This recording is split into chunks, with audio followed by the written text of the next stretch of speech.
mathematics in a different manner. See this rectangle.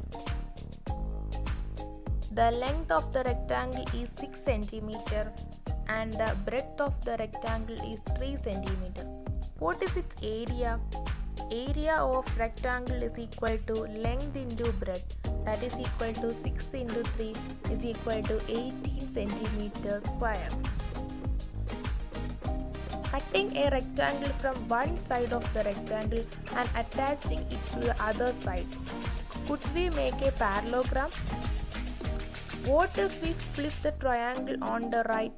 Now we have a trapezium. What is the area of this trapezium?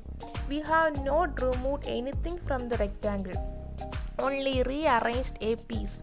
So the area of this trapezium is same as that of the rectangle, that is 18 square centimeter. Let's cut out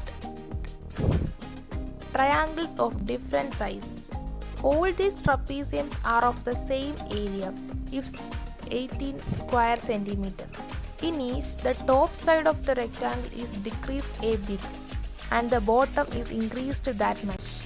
In other words, in all this, the sum of the parallel side is the same as that of the rectangle, that is 12 centimeters. See the non-isosceles trapezium. How do we compute its area? Let's draw a diagonal and split into two. To compute the area of the lower triangle, we need the length of the bottom side and distance to the opposite vertex.